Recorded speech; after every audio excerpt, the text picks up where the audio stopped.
presidente ele tem ali uma pauta de esquerda que o identifica claramente, mas ele também está mostrando que ele é hoje um político de centro-esquerda e que está disposto a negociar questões econômicas e sociais com outros grupos também. Há pouco mais de um mês da posse, o novo governo vai tomando forma, e como afirmou Arnaldo Mauenberg, professor de Ciências Políticas da Universidade de Brasília, o presidente eleito Lula vem intensificando o diálogo com outras forças políticas, a começar pelas negociações da PEC da transição, que abre caminho para despesas fora do teto de gastos. Ela já tramita no Senado, depois de conseguir as assinaturas necessárias, mas o texto final deve ser diferente do que foi apresentado pelo futuro governo. O maior problema está no tempo de permanência do Bolsa Família fora do teto de gastos, regra que serve como um freio no crescimento das despesas públicas. Mas a PEC é apenas parte do que está sendo negociado. Uma outra frente envolve as relações futuras com o Congresso, e o PT, ao lado de partidos aliados com o PSB, confirmou ontem que vai apoiar a reeleição de Arthur Lira para a presidência da Câmara. Lira esteve ao lado do governo Bolsonaro e é um dos principais defensores do orçamento secreto, criticado pelo presidente eleito Lula na campanha. Oficializado, portanto, o apoio do PT com o PCdoB e PV à reeleição do presidente da Câmara, deputado Arthur Lira. Foi uma reunião longa em que esses três partidos federados debateram ali, trouxeram também a informação ao líder do PT na Câmara, deputado Reginaldo Lopes, falando que o PSB de bola, o partido de Geraldo Alckmin, vice-presidente eleito, também vai apoiar, portanto, a reeleição de Arthur Lira. Então, o que você tem? Com esses partidos, além da federação, outros 10 partidos já formalizaram apoio a Lira. Outro tema a movimentar Brasília é a escolha do ministro da Fazenda. Fernando Haddad é favorito e já acompanha reuniões do grupo de transição para a economia. Há expectativa de que ele possa ser anunciado nos próximos dias, colocando fim a especulações e a uma certa inquietação, incluindo entre aliados. Olha, quanto mais a liberdade nós todos dermos ao presidente para ele compor a sua equipe, tanto melhor. Não cabe a nenhum de nós, colaboradores, estamos torcendo pelo melhor para o Brasil, nos insinuarmos, nos colocarmos. A gente se coloca à disposição do país, mas quem compõe o ministério é o presidente Lula. As negociações da transição e o papel do presidente eleito Lula para movimentar algumas das engrenagens são o tema do Ao Ponto desta quarta-feira, que recebe o repórter Manuel Ventura, da sucursal do Globo em Brasília. Eu sou o Felipe Barini, vem com a gente!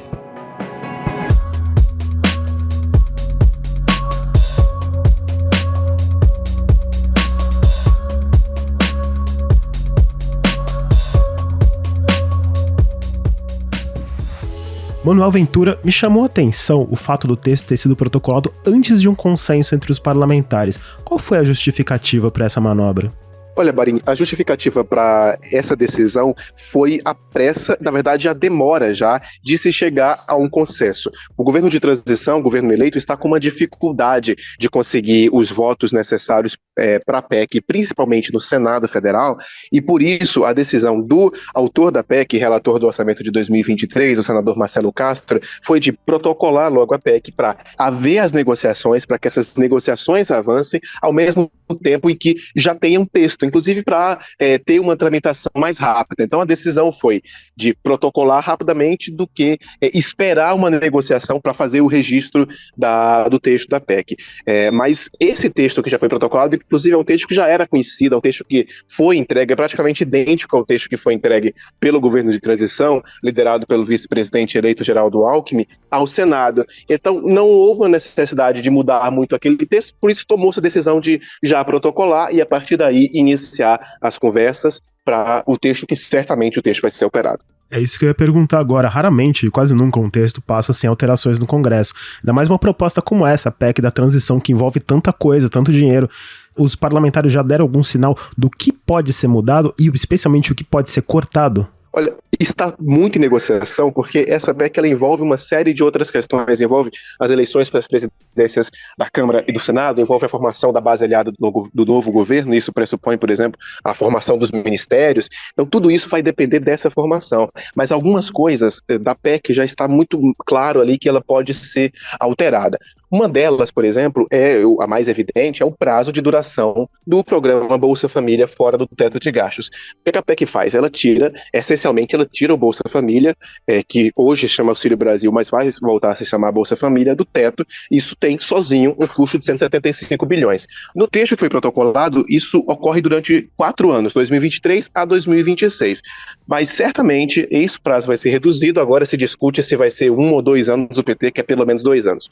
Outra mudança que deve ser feita no texto da PEC se trata de um adicional que foi colocado no texto. Além de permitir o gasto do Bolsa Família fora do teto de gastos, a PEC permite um gasto com investimento de 23 bilhões de reais também fora do teto, e é isso que faz o custo da PEC chegar a quase 200 bilhões de reais. Esse trecho dos investimentos também é dado como certo que vai ser retirado. Agora a dúvida é se os 175 bilhões do Auxílio Brasil, o custo inteiro desse Auxílio Brasil, vai ser tirado do teto na sua integridade ou não. Há parlamentares que falam que esse custo pode ser reduzido para 150, para 100 bilhões, para 120 bilhões. É público que nós defendemos uma nova âncora fiscal, mas também é impossível apresentar em 30 dias um governo que ainda não assumiu.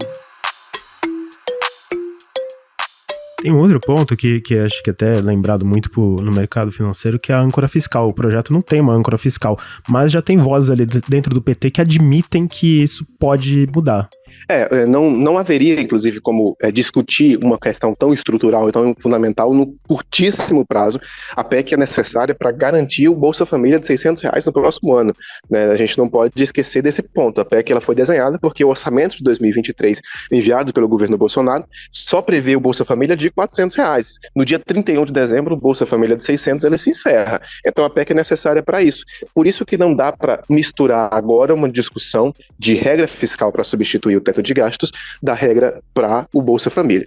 Mas é possível, e membros do governo de transição admitem que seja possível colocar na PEC um dispositivo que obrigue o novo governo a, num período de 1 ano, 2 anos, por exemplo, enviar uma lei ao Congresso mudando, via lei mesmo, o teto de gastos.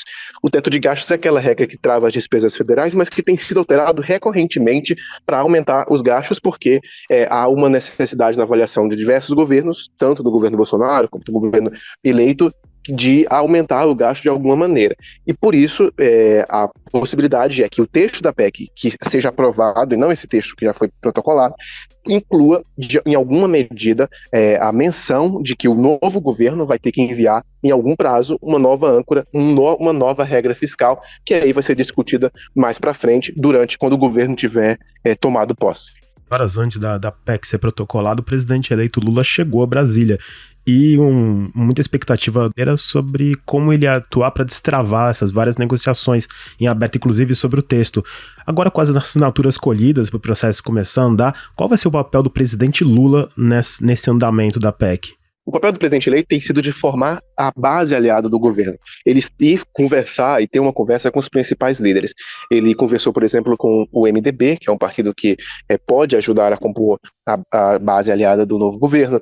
Tem conversas com o PSD, tem conversas com o presidente do Senado, Rodrigo Pacheco, com o presidente da Câmara, Arthur Lira, quer dizer, com várias autoridades do Congresso, com várias autoridades que compõem a política em Brasília para negociar a formação do governo e negociar o texto da PEC. Por isso que o texto protocolado e que foi reunidas as 27 assinaturas mínimas necessárias para o texto andar, esse texto ele é o inicial, ele é o texto que foi para as negociações começarem. O texto que vai sair de fato sendo aprovado está sendo discutido agora, junto com o presidente Lula e com essas conversas que ele está tendo com as bancadas e com os partidos que devem compor o seu governo. Ontem pela manhã, o Valdo Cruz da Globo News, ele fez um comentário que até me chamou a atenção. Nesse momento, na prática, o gabinete de transição está negociando com 2 congressos, né? Um que está no poder e o outro que não entrou ainda. Até que ponto isso dificulta o andamento de um processo já complicado por si só? Isso é um dificultador muito grande, que os próprios negociadores do PT admitem, porque é importante dizer que o Congresso atual vai sair, está de saída, e parte desse Congresso vai ser renovado. Parte dos senadores, parte dos deputados não foram reeleitos, e esses deputados que não foram reeleitos é que vão votar uma PEC. A gente sabe que uma negociação de uma proposta como essa envolve uma série de contrapartidas, envolve, por exemplo, emendas parlamentares, envolve a formação de governo, envolve a formação de cargos, envolve obras, envolve uma série de serviços das bases aliadas. Mas como é que você monta ao mesmo tempo um governo com um Congresso que vai chegar, um Congresso que vai ficar aqui por 4 anos, você monta esse governo e aprova essa PEC com um Congresso que está de saída? Então esse é um desafio e que está sendo levado em conta, e é um desafio extra da PEC, porque a gente falou agora há pouco que a PEC está sendo negociada também no contexto das discussões da presidência da Câmara e da presidência do Senado. Só que são as presidências da Câmara e do Senado que vão ser votadas no ano que vem, com outro Congresso. Então esse, inclusive, é um dificultador dessa formação da base. Então tudo isso envolve, e por isso tem que ter uma certeza muito grande de que vai ter voto suficiente para aprovar a PEC rapidamente.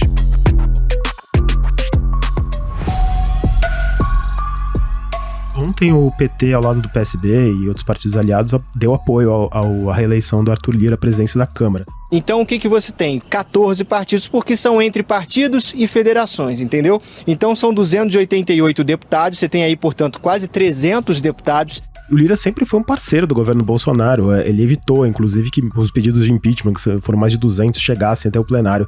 Qual foi o cálculo envolvido nesse apoio? O cálculo do PT nesse apoio teve primeiro um recado do presidente Lula de que o PT não deveria lançar candidatos próprios nem para a presidência da Câmara nem para a presidência do Senado, e aí já foi uma sinalização para o Lira e para o Pacheco. Em um outro momento foi que o próprio Lira já vinha articulando, já vinha conseguindo montar sozinho uma candidatura muito forte para a presidência da Câmara com os partidos que ele tem, notadamente os partidos do Centrão, aquele grupo que a gente sabe que é o núcleo duro do apoio do Lira e que tem mais de 200 deputados. Isso é um número relevante dentro da Câmara. O PT e a esquerda têm, de alguma maneira, vários deputados, tem mais de uma centena de deputados, mas sozinho esses deputados não conseguiriam emplacar um presidente dele, um presidente do PT ou um presidente de um outro partido. E esse foi o cálculo. O cálculo ou apoia-se o Lira agora, e tem o Lira como aliado, como de fato está acontecendo, e o Lira deve ser um aliado, inclusive, na formação da PEC da transição, ou você vai tê-lo como adversário nos próximos 2 anos. Ele deve ser presidente da Câmara em 2023 e 2024. Então, o cálculo para a formação do Lira, mesmo ele sendo um aliado do presidente Bolsonaro, é esse cálculo de o PT não tem um outro adversário, um adversário capaz, e não apenas isso, alguns deputados do PT, alguns líderes do PT já apoiaram Lira na eleição 2 anos atrás. Então existe uma proximidade de alguns parlamentares do PT com o presidente da Câmara. Então a própria base não estava querendo articular um novo nome para concorrer com Lira. Então foi natural. Durante a campanha, o presidente agora eleito, Lula, ele disse que o orçamento secreto era uma excrescência. E o Arthur Lira está diretamente ligado ao orçamento secreto. Esse pode ser um ponto de atrito no futuro, ou você acha que é possível chegar a um meio termo? Olha, isso está sendo negociado também no contexto dessa PEC, seja para 2022 ainda, ou para 2023. Existem hoje ali cerca de 7 bilhões de reais que estão bloqueados do orçamento secreto, das emendas de relator, que está incomodando de alguma maneira o presidente da Câmara, porque é um valor que pode ser usado para as negociações e para liberar alguns recursos. A liberação desses recursos pode entrar na negociação da PEC ainda em 2022, ao mesmo tempo que para 2023 o presidente da Câmara já falou que ele não acha que vai mudar, que seria comprar uma briga forte, querer mudar essa regra, mas o que o PT está tentando negociar mais para frente é que os recursos que os deputados vão poder indicar a partir das emendas de relator sejam destinados para investimentos e projetos que contem com o apoio do governo. Em 2023, essas emendas vão passar de 19 bilhões de reais. Hoje, na avaliação de integrantes do PT, existe uma coisa meio descoordenada. É como se o deputado ele indicasse um projeto, indicasse alguma coisa, apenas uma obra, por exemplo, apenas com base no que ele prefere, na sua base. O PT acha que pode mudar isso para indicar, por exemplo, para investimento e ajudar a compor o orçamento de investimentos do governo federal, que para o ano que vem é muito baixo, de apenas 22 bilhões de reais. A gente fala muito da disputa pela Câmara. No Senado a coisa já está mais resolvida, né?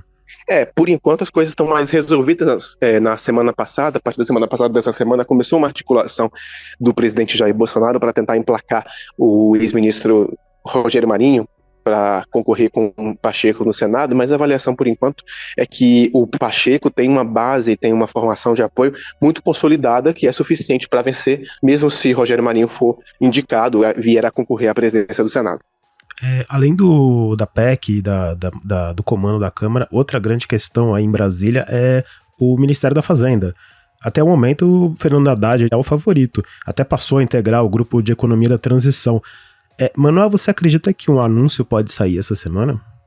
Olha, Barino, segundo integrantes do PT, é sim possível que o nome do ministro Haddad seja confirmado nesta semana, e é muito difícil, neste momento, haver uma surpresa na nomeação do Ministério da Fazenda. Haddad já está conversando com os membros do governo de transição no grupo de economia, está conversando com parlamentares, mesmo que ele ainda não tenha entrado efetivamente nas negociações da PEC, ele está tomando conhecimento do texto, tomando conhecimento do que está sendo discutido no grupo de economia. E existe uma cobrança do PT, existe uma cobrança do mercado, existe uma cobrança de outros parlamentares para ver a nomeação de um ministro, porque a avaliação deles é que, mesmo que esse ministro não negocie com o Congresso diretamente, é preciso que a PEC tenha um rosto, é preciso que a PEC tenha alguém que fale sobre a importância dela, que fale sobre a situação fiscal do país no longo prazo, no médio prazo, alguém que diga por que a PEC é relevante, porque a gente está falando muito da PEC, mas falta na avaliação do PT alguém que mostre que a PEC é necessária para garantir o Bolsa Família de R$600, que esse foi o grande motivo que fez a PEC existir, porque, repito, o orçamento de 2023 enviado por Bolsonaro não prevê recursos para isso.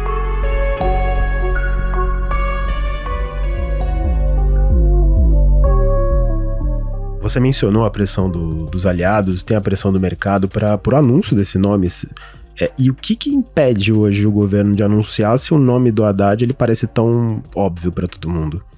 Olha, essa é uma dúvida que permanece, inclusive, entre integrantes do PT, porque o nome do Haddad ele já está dado praticamente como certo para o Ministério. Talvez seja o Ministério com mais certeza neste momento para a nomeação do próximo governo, mas não está claro por que o presidente Lula está demorando tanto ainda para nomear o ministro. Mesmo que o Lula tenha indicado o Haddad para falar em nome dele no almoço da Febraban na semana passada, ou seja, para o setor financeiro. Eu fui convidado pelo presidente da Febraban para estar nesse evento como convite pessoal, e eu declinei do convite, mas ontem eu recebi um pedido do presidente Lula para representá-lo nesse evento. Eu vou estar falando em nome dele e não em meu próprio nome, portanto, em nome do presidente eleito. Trouxe Haddad a Brasília para conversar, Haddad está participando de várias conversas em Brasília, não ainda fala como ministro. E isso está incomodando alguns integrantes do PT, inclusive, que também não conseguem entender por que o Haddad está ainda sem ser nomeado. A impressão que passa é que talvez ele esteja passando por um teste. Na Febraban a gente viu que ele não falou nada de bombástico, mas as pessoas falaram que foram declarações generalistas. Dá para ver que tem alguma certa resistência ao nome dele ainda no setor financeiro. Como o presidente Lula e os aliados dele estão trabalhando para quebrar essa resistência, não só do Haddad, mas da próxima equipe econômica do governo que vem aí? Olha, a avaliação é que essa resistência ela pode ser reduzida com algumas questões. Primeiro, mostrar que o que Haddad defende, de modo geral, é muito parecido com o que o mercado defende. O Haddad falou, por exemplo, em reforma tributária.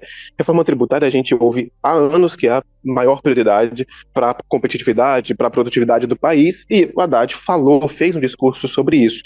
O Haddad também enviou emissários nas últimas semanas para conversar com agentes do mercado financeiro para dizer que não há oposição entre responsabilidade fiscal e responsabilidade social, mas que é preciso ter dinheiro para fazer investimentos, como, por exemplo, em educação. É esse o recado que tem sido dado, além também da formação da equipe técnica. O PT pode montar no Ministério da Fazenda uma equipe técnica com grife, com alguns nomes que são de acordo com que são nomes conhecidos no mercado. Um nome, por exemplo, que já foi ventilado é o nome do secretário de Fazenda de São Paulo, Felipe Salto, para a Secretaria do Tesouro Nacional, que é um especialista em contas públicas bastante respeitado no Brasil e poderia ajudar a compor uma equipe que não apenas o ministro, mas que toda essa equipe passe credibilidade ao mercado financeiro. Além do Haddad, tem a expectativa, como você mencionou, pelos nomes da equipe econômica. Já tem alguma indicação de quem pode compor cargos-chave assim, na definição da economia?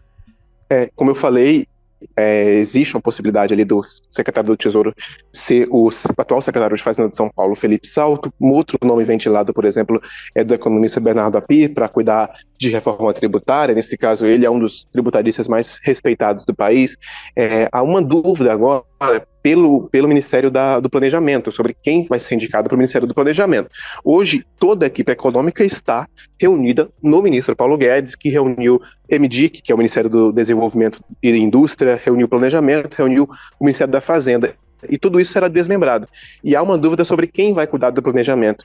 Nesta semana passada, na verdade, surgiu uma possibilidade, por exemplo, de o economista Pércio Aeda ser indicado para o planejamento, mas ele próprio disse que não tinha interesse em ter cargo em Brasília, em entrevista à Folha de São Paulo. Então, inclusive, a dificuldade de formação do Ministério do Planejamento pode ser ainda um outro dificultador para se chegar ao anúncio do nome do Ministério da Fazenda, porque há poucos dias atrás, os aliados de Lula defendiam que fosse anunciado o ministro da Fazenda e o ministro do Planejamento de forma conjunta para se anunciar a equipe econômica inteira. Manuel, eu sei que no momento Haddad é o favorito, mas há alguns outros nomes circulando para o Ministério da Fazenda, caso o ex-ministro da Educação não seja confirmado nesse posto? Sim. Se discute alguns outros nomes, por exemplo, o do deputado federal Alexandre Padilha. O deputado Alexandre Padilha foi uma das vozes indicadas por Lula para conversar com o mercado financeiro durante a campanha presidencial, porque durante a campanha, é importante lembrar, o Haddad também estava em campanha, ele era candidato ao governo de São Paulo, acabou sendo derrotado por Tarcísio de Freitas.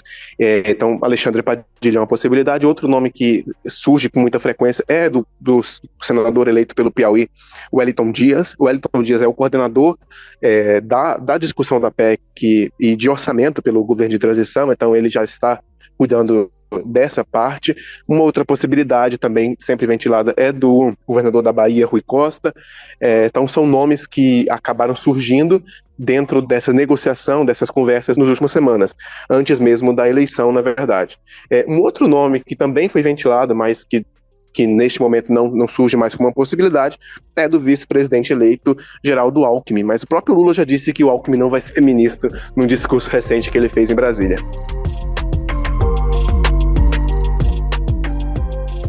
Manuel Ventura, muito obrigado pela sua participação e a gente continua em contato aqui porque a transição não para. Não para. Obrigado, Marinha. Até a próxima.